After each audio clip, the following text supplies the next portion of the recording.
Bonjour à tous et bienvenue dans ce nouvel épisode dans lequel je vous propose d'étudier ensemble une question qui circule beaucoup ces derniers temps, à savoir, est-ce qu'une baisse des taux directeurs et l'économie en croissance crée de l'inflation? J'ai voulu faire cette vidéo parce que c'est une affirmation ou une question que j'ai vu passer plusieurs fois ces derniers temps. Et je comprends le questionnement, mais je ne vais pas aller jusqu'à en faire une affirmation. Je pense qu'il faut rester prudent. Je ne pense pas qu'il y ait vraiment de certitude. On peut regarder ce qui s'est passé dans le passé, c'est ce qu'on va faire aujourd'hui, et après chacun se fera son opinion. Et donc voilà, je vous propose de regarder le sujet d'un peu plus près, de vous proposer aussi ma vision des choses, et ça vous permettra de vous forger votre propre opinion aussi. Donc quand on prend la question, est-ce qu'une baisse des taux directeurs et est-ce qu'une économie donc en croissance créerait de l'inflation, on va pouvoir déjà regarder historiquement ce qui s'est passé. Quelque chose qui est assez cohérent à faire pour moi, c'est de comparer l'inflation à l'économie en bonne santé. Et pour ça, on peut regarder le PIB historiquement, et plus précisément son évolution en pourcentage chaque année, et on peut le comparer à l'inflation en 12 mois glissants. Et c'est ce que je vous ai fait ici. Le graphique du haut, vous avez en pourcentage l'inflation en 12 mois glissants depuis les années 60. Et le graphique du dessous que j'ai aligné au niveau des années, vous avez l'évolution du PIB américain chaque année en pourcentage. Et l'objectif, ça va être de voir si on voit une corrélation à chaque fois qu'on a une bonne économie, est-ce que ça crée ou pas de l'inflation. Donc si on regarde entre les années 60 et 70, on avait plutôt une économie qui se comportait bien, vous le voyez ici au niveau de l'évolution du PIB chaque année, et on a eu une inflation qui n'était pas du tout élevée, on voit qu'on est largement sous les 5%, autour de 2%.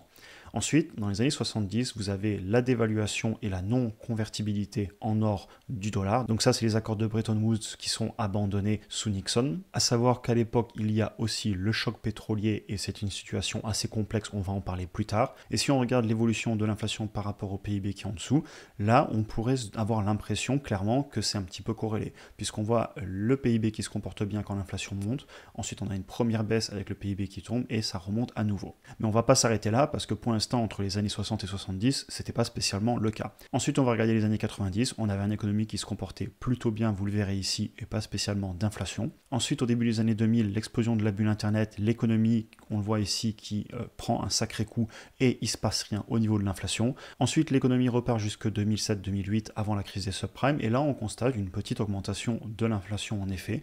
On vient autour des 5%. Ensuite, évidemment, on a la grosse crise de 2007-2008, l'inflation s'écroule et l'économie s'écroule aussi. Et ensuite, on a l'économie qui se reprend et qui se comporte plutôt bien entre 2010 et 2020. Et malgré qu'on ait 10 ans avec une économie qui a un PIB en croissance, on le voit ici entre 2 et 3% tous les ans, eh bien on n'a aucune inflation. Et d'ailleurs, les banques centrales ont des difficultés à maintenir cette inflation, on va en parler après. Donc quand je regarde ces deux graphiques, je vois des moments où l'idée qu'une bonne économie crée de l'inflation, ça semble être vrai, et il y a aussi des énormes passages dans l'histoire où c'est pas du tout le cas a priori. Et ça m'amène à penser que l'inflation, elle est créée par des interventions extérieures et pas seulement par l'économie. Je pense pas qu'on puisse simplifier ça à la baisse des taux et à une économie qui se comporte bien, qui amènerait de l'inflation. Évidemment, je tiens à le dire, à partir d'ici, on va commencer à rentrer dans mes opinions que je vais partager. Je ne suis pas un économiste, je suis juste un passionné et je n'ai aucune prétention à connaître la vérité. Je ne vais pas aller écrire des affirmations et dire que les choses sont certaines. C'est quelque chose dont j'essaie le plus de m'éloigner, j'essaie souvent de rester humble, de donner des opinions, de me forger mes propres opinions, mais je fais tout ce que je peux pour jamais avancer de certitude et toujours mettre un petit peu de conditionnel parce qu'on n'a pas de boule de cristal. Donc pour revenir sur ma question, clairement, une baisse des taux, ça ne crée pas forcément toujours de l'inflation. La preuve en est de 2010 à 2020.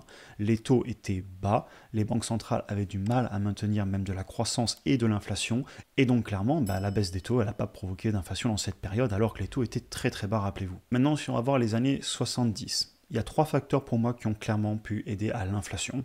Tout d'abord, le choc pétrolier de 73 à 79, le prix du baril de pétrole qui explose et une inflation sur des économies qui sont à l'époque très dépendantes du pétrole.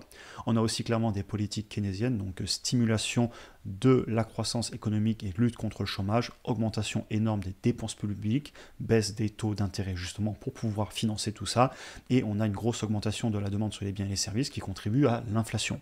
Et vous commencez déjà à reconnaître quelque chose qui a eu lieu il y a peut-être pas si longtemps que ça. Je vous laisserai vous poser la question et on en parle plus tard. Et on a eu aussi évidemment un relâchement budgétaire, augmentation des déficits publics et les États qui émettent beaucoup de dettes et on crée de la monnaie qui n'est pas destinée à de la création de valeur. Et maintenant, si on vient sur l'inflation qu'on vient de connaître, donc en 2021-2022, Eh bien, pour moi, il ne faut pas forcément faire un raccourci. Certes, on a eu une forte baisse des taux en 2020. Les taux ont baissé parce qu'on a eu la pandémie et donc il a fallu massivement financer les décisions des gouvernements de maintenir les activités, de continuer à avoir de l'argent injecté dans le système alors que l'économie était à l'arrêt forcé. Mais pour moi, c'est une situation très particulière et l'inflation qui est arrivée juste après n'est pas juste liée au fait qu'on ait baissé les taux et que l'économie soit repartie très fort en 2021. En tout cas, ce que je veux dire par là, c'est que en plus d'avoir eu les taux qui ont baissé fortement, on a eu une stimulation massive de l'économie et là, vous commencez à reconnaître les années 70. On a eu aussi un relâchement budgétaire évident, les budgets des États ont explosé pour financer tout ça, et on a eu aussi, rappelez-vous, un énorme choc sur les chaînes d'approvisionnement. Alors cette fois, c'était pas le pétrole, mais sur les chaînes d'approvisionnement, il y avait énormément de choses qui étaient en rupture de stock, ce qui fait que ça augmente grandement le coût des entreprises pour acheter les composants électroniques, ou à peu près tout et n'importe quoi, et donc forcément, ce que vous achetez, ça coûte plus cher, puisque ça a coûté beaucoup plus cher à l'entreprise à fabriquer, puisqu'il n'y avait plus rien de disponible. Et cette disruption des chaînes d'approvisionnement a clairement aussi impacté l'économie. Et c'est ce que je vous dis après, ce scénario, je trouve qu'il ressemble beaucoup à celui des années 70, avec des Black Swan Events, donc des événements inattendus très différents, certes, mais au final, pour moi, revenir sur la question de on baisse les taux, l'économie repart, donc c'est certain qu'on a de l'inflation, c'est pas quelque chose qu'on peut corréler facilement, à mon avis. Et je pense que c'est un raccourci. Et je vais même aller plus loin, et pour moi, sans intervention, on serait même en déflation. L'économie en croissance, clairement, il a tendance à créer de la déflation, pour moi, et pas de l'inflation. Je vais vous expliquer pourquoi, même si ça peut paraître contre-intuitif, et je tiens à le dire, ce n'est que mon opinion. On va prendre l'exemple des voitures. Si on a une économie forte, ça encourage des nouveaux acteurs à fabriquer des voitures qui sont meilleures, pour moins cher, pour profiter de l'économie qui est en croissance et des personnes qui ont de l'argent à dépenser. Et meilleur pour moins cher, c'est un petit peu l'histoire qu'on a vécue ce dernier siècle, qu'ont vécu par exemple nos grands-parents et nos parents.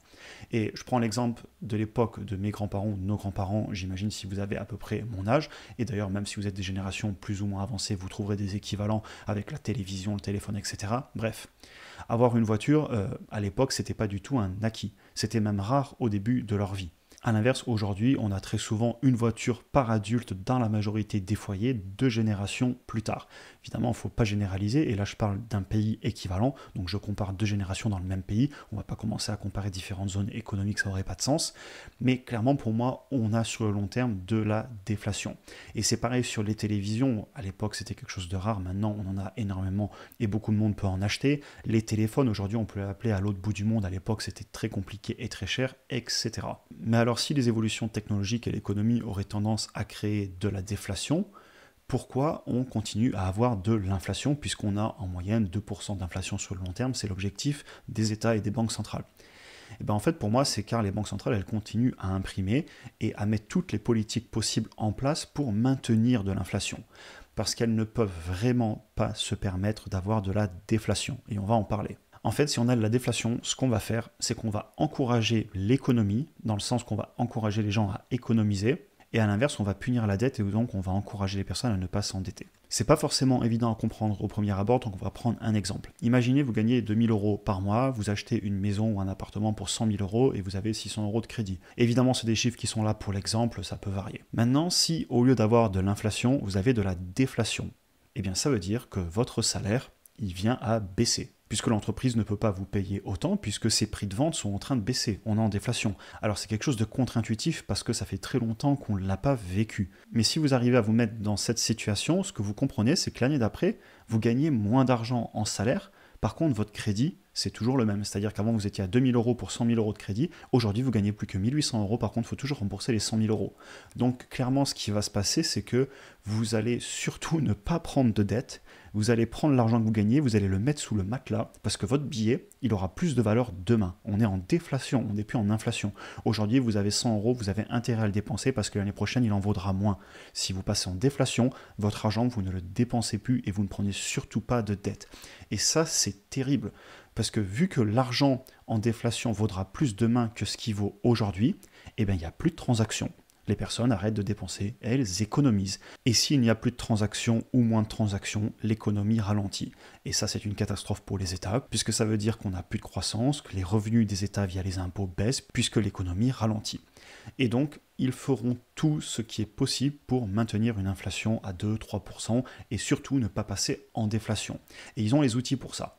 Et clairement, des fois, on en fait un peu trop. C'est-à-dire que oui, effectivement, si on baisse trop les taux et qu'en plus on imprime énormément d'argent, eh bien l'inflation déborde. Et c'est pour moi ce qui s'est passé en 2020. On a baissé les taux et on a distribué énormément d'argent. Cependant, dès que l'inflation explose, on a un outil surpuissant pour les maîtriser. Évidemment, c'est les taux d'intérêt. On les remonte. En plus, on arrête le quantitative easing et on passe en quantitative tightening. Donc, on arrête de générer de l'argent. Et à l'inverse, on fait baisser les bilans des banques centrales. Et par contre, c'est dans la douleur. Il ne faut pas se mentir. Si on remonte les taux, l'immobilier souffre, les entreprises souffrent, on ralentit l'économie. Mais on fait ça parce que trop d'inflation, c'est aussi mauvais. Et maintenant, je vais aller un petit peu plus loin. Je vais vous parler aussi du sentiment que j'ai parce que j'ai l'impression que la déflation arrive. Déjà, c'est pas qu'une impression parce que vous avez dans les derniers résultats, notamment de Walmart et de Costco, qui sont deux entreprises dans la grande distribution aux États-Unis, et ils partent de déflation. Ils voient les prix qui commencent à baisser sur certaines catégories. Je tiens aussi à dire que pour moi, les révolutions technologiques, elles sont tout sauf inflationnistes et j'aurais même tendance à dire au contraire. Pensez aux nouvelles évolutions qu'on est en train d'avoir, l'énergie solaire. Aujourd'hui, sur un système solaire, si vous le faites installer, vous êtes peut-être sur du 7 ans avant d'être sur retour sur investissement positif. Donc pendant 7 ans, ça vous coûte de l'argent et ensuite, c'est de l'énergie gratuite pour peut-être 25 ans ou plus. Les panneaux solaires, il n'y a aucune pièce mécanique. C'est pas comme une éolienne, il n'y a rien à entretenir. Vous les mettez là, ils ne bougent pas et puis ils produisent de l'énergie. Ensuite, on peut penser aux voitures, aux machines, des outils de productivité formidables. Aujourd'hui, une personne peut se déplacer de centaines de kilomètres pour aller au travail. À l'époque, il fallait se déplacer à pied ou à vélo, etc. Les téléphones, la communication, Internet, les emails, tout ça, c'est des révolutions qui sont profondément déflationnistes. Et pareil, la télévision, l'information, l'intelligence artificielle, pour moi, les technologies font qu'on devient toujours plus productif et donc ce n'est pas inflationniste. Et d'ailleurs, on recommence déjà à voir la guerre des prix arriver. Ils en parlent dans les résultats trimestriels de certaines entreprises et on commence même à le voir sur, par exemple, je prends l'exemple des véhicules ou du solaire. On va arriver à un moment où ce sera certainement moins cher de fabriquer une voiture électrique que thermique, puisque techniquement c'est juste plus simple. C'est les technologies qui vont permettre encore une fois de gagner en rapport qualité-prix. Pareil sur l'énergie et on peut trouver plein d'autres secteurs comme l'intelligence artificielle, l'informatique, etc. Après évidemment, je ne vais pas essayer de deviner ce qui va se passer, l'avenir nous en dira plus, mais on connaît déjà les outils qui pourraient être utilisés pour relancer l'économie si on vient à avoir l'inflation qui baisse trop, voire même de la déflation, et c'est un petit peu les débats qu'il y a en ce moment avec les banques centrales, où beaucoup de personnes pensent que justement, elles vont devoir très bientôt rebaisser les taux pour relancer l'économie. Ça, on ne le sait pas, l'avenir nous le dira et on en parlera sur la chaîne. Mais je voulais vraiment vous faire un exposé ici de ma vision des grandes lignes directrices de l'économie et où on pourrait se diriger. Maintenant, j'aimerais aussi savoir ce que vous en pensez. Ce serait super intéressant d'en parler dans les commentaires parce que je n'ai pas la vérité et je pense que l'avenir va nous réserver des surprises. Mais cependant, voilà, je tiens à le dire, j'ai choisi le camp du positif sur le long terme. Et c'est pour ça que je fais ce type de vidéo et que je passe à côté de ça pas trop de temps à faire des affirmations négatives, à avoir des certitudes, à dire que des choses vont arriver, qu'un tel ou un tel n'a rien compris, etc. Je préfère rester humble, mettre du conditionnel, quand même me forger mes opinions et ensuite avancer. Et après, je tiens à le dire quand même, je m'intéresse à ces sujets car ça impacte mes décisions. Par exemple, sur les entreprises individuelles sur lesquelles j'investis, ou encore par exemple sur un bien immobilier. Si je pense qu'on va passer en forte déflation, c'est peut-être dangereux de prendre de la dette. Donc vous arriverez aussi à comprendre que mon avis est que les banques centrales et le gouvernement feront tout ce qu'ils peuvent pour maintenir de l'inflation, ce qui sera bénéfique pour mes investissements. Et encore une fois, c'est pour ça que je m'intéresse à tous ces sujets, même si évidemment, après au quotidien, ça n'a pas énormément d'influence, et c'est ce que je vais vous dire juste après, je ne me prends pas trop la tête sur ces sujets. Une fois que je me suis fait mes opinions, je suis un petit peu, mais ensuite je préfère mettre mes stratégies en place, par exemple en bourse, avoir des actions de qualité que j'ai compris et quand elles sont à un bon prix, les acheter, des CA sur des indices via des ETF, acheter de l'immobilier, etc. Et ensuite, je ne me prends pas trop la tête, je passe pas trop mon temps à critiquer, à dire un tel a raison. Au contraire, je vais vivre, je passe à l'action, j'augmente mes revenus, j'augmente mon épargne et ça me permet d'avancer et surtout je reste positif et c'est vraiment quelque chose que j'essaie toujours de transmettre sur la chaîne. On en a fini avec le sujet, c'était une vidéo un petit peu décousue et un petit peu différente. En même temps, c'est pas des sujets si simples que ça à aborder et à expliquer. Je le fais avec mes propres mots, j'ai pas la science infuse. Et d'ailleurs, du coup, je vous invite vraiment aussi, pourquoi pas, à partager vos opinions, soit en DM sur Instagram, soit dans les commentaires. Me dire si vous voyez des points sur lesquels vous êtes plutôt d'accord. Est-ce que j'ai raté des choses? N'hésitez pas voilà, à partager si vous avez des infos là-dessus qui pourraient aider tout le monde. Sur ce, on en a fini pour aujourd'hui. Comme d'habitude, vous pouvez cliquer ici pour regarder une autre vidéo. N'hésitez pas aussi à vous abonner, liker, partager et passer dire bonjour sur Instagram. J'y fais du contenu différent et je fais tout ce que je peux pour répondre aux DM. Sur ce, je vous souhaite une excellente journée et à très bientôt pour une prochaine vidéo.